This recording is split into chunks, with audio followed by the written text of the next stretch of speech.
He's not a soldier. He's not human. He's Kaiju number 8.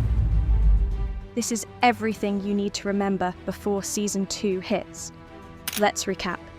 Season 1 introduces us to Kafka Hibino, a dejected 32-year-old working in kaiju cleanup.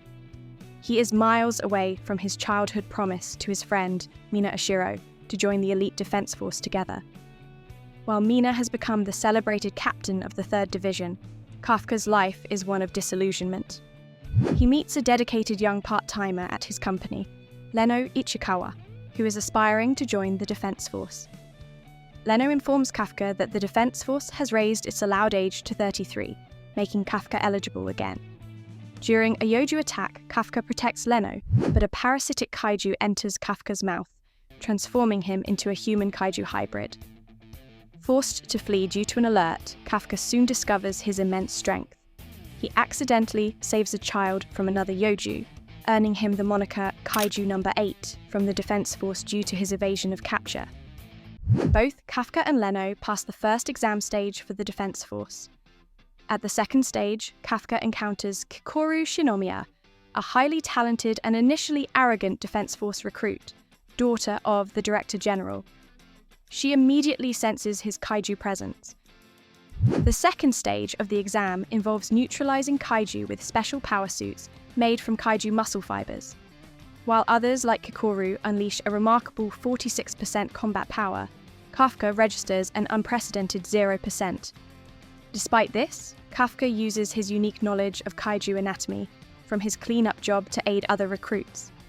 When he is gravely injured, Kikoru saves him, declaring no one will fail on her watch.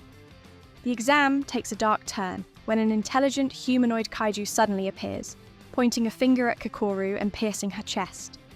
This kaiju later becomes known as Kaiju No. 9. It regenerates defeated kaiju, making them stronger, and severely injures Kikoru, who struggles to fight back, remembering her father, who demands perfection from her.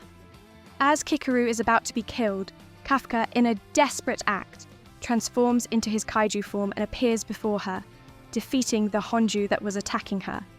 He begs Kikoru to keep his secret. His fortitude level is recorded as 9.8. Later, Kaiju No. 9 is seen disguised as a human kaiju cleaner. Kafka is surprisingly accepted into the defense force as a cadet. This decision is secretly influenced by Soshiro Hoshina, vice captain of the 3rd Division, who is sharp and suspicious and wants to investigate Kafka's suspected connection to Kaiju No. 8. Kikoru agrees to keep Kafka's secret, highlighting the danger of his true identity to the defense force. The recruits undergo rigorous training, while others significantly improve their combat power. Leno to 18%, Kikoru to 55%, Kafka only manages a meager 1%. Kafka reaffirms his commitment to fighting alongside Mina, which Soshiro overhears and interprets as a challenge for his position.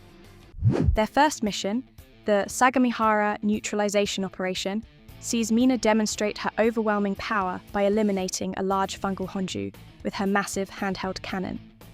Kafka contributes by dissecting a kaiju and identifying its core and reproductive organs, proving his unique value despite his low combat power.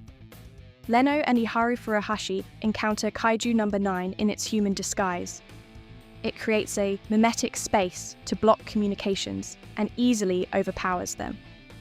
Just as Kaiju No. 9 is about to kill them, Kafka arrives and defeats it. However, he's forced to let No. 9 escape when other defense force officers appear. Soshiro finds Kafka in an alleyway and attacks him, suspecting he's Kaiju No. 8. Kafka manages to escape Soshiro without harming him. Back at base, Kafka is officially promoted by Mina, based on Soshiro's recommendation, and thanked for his contributions. Meanwhile, Kaiju No. 9 absorbs a human and goes into hiding. The Tachikawa base is attacked by wyvern-type kaiju, led by the powerful humanoid Kaiju No. 10. Soshiro leads the defense while Mina is away at headquarters. Kikoru receives a new axe weapon made from a Honju, demonstrating her continued growth. Soshiro battles Kaiju No. 10, pushing himself to his limits. His suit struggles under the strain, and he recalls Mina's trust in his unique skills. As Soshiro is overwhelmed, help arrives. Mina Ashiro returns, and together, the 3rd Division manages to subdue the powerful humanoid kaiju. The immediate threat seems to be over, and there's a moment of relief among the division. However, their celebration is abruptly cut short when they notice the remaining Wyvern kaiju. These creatures aren't just fleeing. They've gathered themselves into a massive bomb, one capable of devastating the entire city. Faced with an impossible choice, Kafka makes the ultimate decision. He transforms into his full kaiju form in front of everyone. Without hesitation, he leaps to intercept the bomb, punches it to a higher altitude, ensuring it explodes far away from the city and its innocent inhabitants. As the dust clears from his heroic act, Mina and the entire 3rd Division gather around the now exposed Kafka, ready to detain him. The secret is out. Kafka is taken to headquarters at the Ariake Maritime Base. Mina assures Kafka that she and the 3rd Division still consider him an ally and will work for his release. Kikaru's father, Director General Isao Shinomiya, reveals an X-ray showing Kafka's human heart has been replaced by a kaiju core, asserting he is no longer human. Isao, wearing a powerful numbers weapon made from Kaiju No.8's remains, directly confronts Kafka in a containment cell, seemingly to dispose of him. Kafka initially tries to avoid transforming to prove his humanity, but when pressed, he fully transforms and fights back. During the fight, the parasitic kaiju that infected Kafka attempts to take full control of his body. In his subconscious, Kafka recalls Mina's promise, enabling him to regain control and prevent himself from delivering a fatal blow to Isao.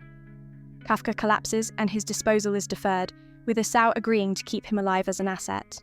The season concludes with Kafka determined to prove his worth as an officer, and Kaiju No.9 plotting its next move, implying further threats to come.